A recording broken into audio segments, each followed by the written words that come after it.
ตัสสะภะคะวะโตอะระหะโต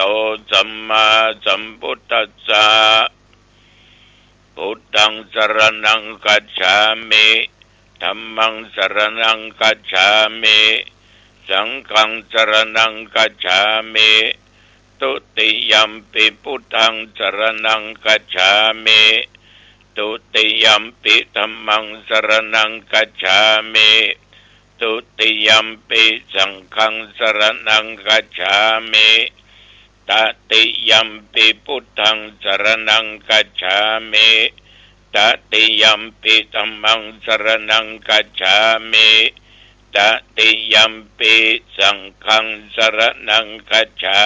มิอิติปิโสภะคะวะอะระหังสัมมาสัมพุทโธอิจฉาจรณะสัมปันโนสุขโตโลกวิโตอนุตตโรปุริสธัมมัสสารถิสัทธาเทวมนุสสานังพุทโธภควาติยันโดนิมิตังอวมังคลัญจาโยจามนาโปสกุณัสสะสัทโธปะปะกังโหตุสุปินังอกันตังพุทธานุภาเวนะวินาสเมนตุสวากขาโตภควตาธัมโมสันติติโกอากาลิโกเอหิปัสสิโกโอปัญญิโกปัจจตังเวทิตโพวิญโยหิติยันตุนิมิตังอวมังคลัญจาโยจามนาโปสกุณัสสะสัทโธปะปะกังโหตุสุปินังอกันตังธรรมานุภาเวนะวินาสเมนตุสุปฏิปันโนภะคะวะโตสาวกสังโฆอุชุปฏิปันโนภะคะวะโตสาวกสังโฆญาญปฏิปันโนภะคะวะโตสาวกสังโฆสามิจิปฏิปันโนภะคะวะโตสาวกสังโฆญาติตังจัตตาริปุริสยุคานิอัตถปุริสปุคลาเอสะภะคะวะโตสาวกสังโฆอาหุนายโยปาหุนายโยทักขินายโยอัญชลีกรณีโยอนุตตรังปุญญเกตังโลกัสสาติยันตุนิมิตังอวมังคลัญจาโยจามนาโปสกุณัสสะสัทโธปะปะกังโหตุสุปินังอกันตังสังฆานุภาเวนะวินาสเมนตุปักขินิอริยญาชาติญาชาโตนาปิชานามิสันจิจปนังชีวิตาวโรปิตาเตนะสัจเจนะโสติเตโอตุโสติขปัสสะโอชังโคสติสังคโตธัมมนังวิจโยตถาวิริยัมปิติปัสสติโพชังคาจตถาปเรสมาตุเปกโพชังคาสัตเตเตสัพทักษินามุนีนาสัมมาตัคคตาภวิตาภาหุริกตาสังวัตตันติอภิญญายานิพพานยะจโพธิยาเอเตนะสัจจวเชนะโสติเตโอตุสัพพทาเอกัสสมิงสมเยนะโธโมคลานันจักกัสสปังกิลเนตุกิโตติทวาโพชังเคสตเทสเญเทจตังอภินันติตวาโรคามุจิงสุตังคะเนเอเตนะสัจจวเชนะโสติเตโอตุสัพพทาเอกทาธัมมราชาปิเขลัญเยนะปิปิริโตจุนดาติเรนะตัญเยวะปนาเปตวานะสัทรังโส สัมโมทิตวาจาอปตาตัมหาพุทธาสิทานาโสเอเตนะสัจจวัชเชนะโสติเตโอตุสัพพทาปะอินาเตจะอปตาตินนัมปิมะเยสินังมัคคะอัตตกิเลสาวะปัตตานุปติธรรมตังเอเตนะสัจจวัชเชนะโสติเตโอตุสัพพทาสกัดตัวพุทธรัตนังโอสตังอุตมังวรังหิตังเทวมนุสสานังพุทธเตเชนะโสทินานัสสันตุปัตตวาสเปตุขาวูปัสเมนตุเตสกัดตัวธรรมรัตนังโอสตังอุตมังวรังปลิลาอุปัสสนังธรรมเตเชนะโสตินานัสสันตุปัตตวาสเปพยาวูปัสเมนตุเตสกัดตัวสังฆรัตนังโอสถังอุตมังวรังอาหุนายังปะหุนายังสังฆเตเจนะโสตินานัสสันตุปัตตวาสเปโรกาวุปัสเมนตุเต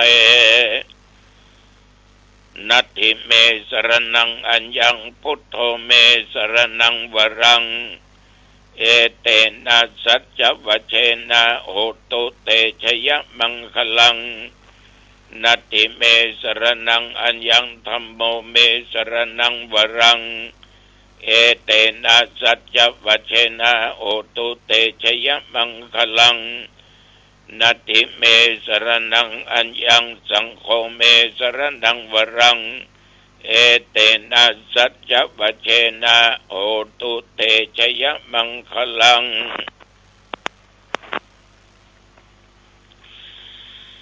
อัตถิอุณอัสสวิจโยตัมโอโลเกอนุตตโร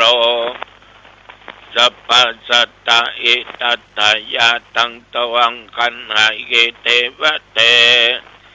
ปริวัชเชละจัตตันเตอมโนเสอิปาวะเก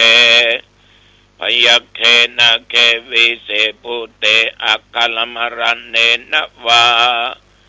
สัพพัสสมามรณะมุตโตทัพเปตัวกาลมริตังตัสเสวะอนุภาเวนะโอตุเทโวสุขีสทาสุทัสสิลังสมาทายะธัมมังสุจริตังจะเรตัสเสวะอนุภาเวนะโอตุเทโวสุขีสทาลิขิตังจินติตังปุชังธรนังวจนังครงปเรสังเตสนังสุตัวตัสสะอายุปวัตตติภวตุสัพพมังคลังรักขันตุสัพพเทวตาสัพพพุทธานุภาเวนะสัทธาโสติภวันตุเตภวตุสัพพมังคลังรักขันตุสัพพเทวตาสัพพธรรมานุภาเวนะสัทธาโสติภวันตุเตภวตุสัพพมังคลังรักขันตุสัพพเทวตาสัพพสังฆานุภาเวนะสัทธาโสติภวันตุเต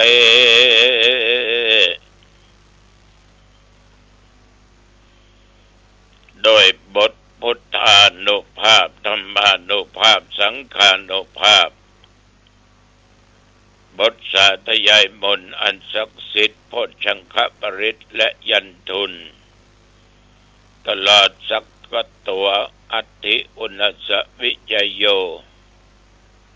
มนต์คาถาเหล่านี้จงเกิดเป็นพลานุภาพอันยิ่งใหญ่แม่นวัดทนข้าพเจ้าและญาติโยมยิ่งใจทุกคนได้ตะลงโรคภัยไข้เจ็บโลกาเปียติในสรีระร่างกายในกายนอกกาย กินยุกกินยาหมอยุกหมอยาบหายขอพุทธานุภาพธรรมานุภาพสังฆานุภาพมนต์พระคาถาอันศักดิ์สิทธิ์จงมากำจัดยังโรคภัยไข้เจ็บอันเกิดในสรีระร่างกายนอกกายของข้าพเจ้าและญาติโยมจงอันตรธานหายและที่จะเกิดมาไปหน้าก็อย่าได้มากรรมกายมีความสุขกายสบายใจเดินทางไปเหนือใต้ตกออกไกลใกล้ตกสารทิศขอให้เดินทางไปด้วยความปลอดภัยถึงขาไปขาครับปราศจากโรคภัยอุทกภัยวัฏภัยอัคคีภัยอุบัติภัยต่างๆอย่าได้เกิดอย่าได้มีอย่ามากรรมกาย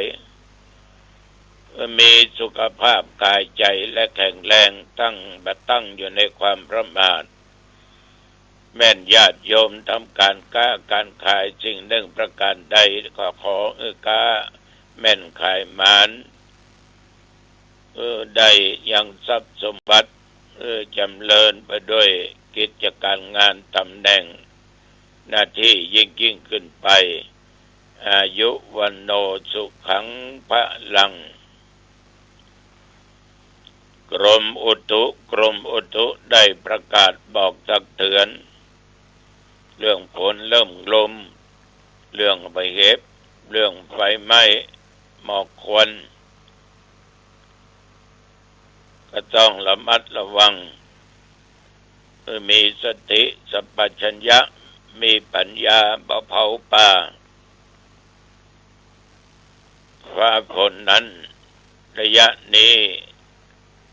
วัดหนองทองใกล้เคียงบ่มีรายงานฝนตกก็อยากให้มันตกใหญ่ๆจะได้ดับควันพิษต่างๆนั้นมาลายหายสิ้นไปทุกสิ่งทุกอย่างนั้นก็ต้องโต้กันไปโต้กันมาต้องว่าอย่างนี้กันนะไม่ต้องจิใส่คนนั้นไม่ต้องจิใส่คนนี้ไผไปอยากให้เกิดที่มันเกิดก็เพราะคนสร้างที่มันเป็นอย่างนี้คนมาก็ยังกระทำอยู่ยังเผาอยู่ถ้าเราเป็นคนที่จะไปดับมันก็ถึงยากถึงลำบากเพราะมันอยู่ตามโอ้ยตามดอยอยู่ที่สูงอยู่ที่ต่ำบางครั้งก็ไกลบางครั้งก็ใกล้เกิดจากมนุษย์เป็นผู้สร้าง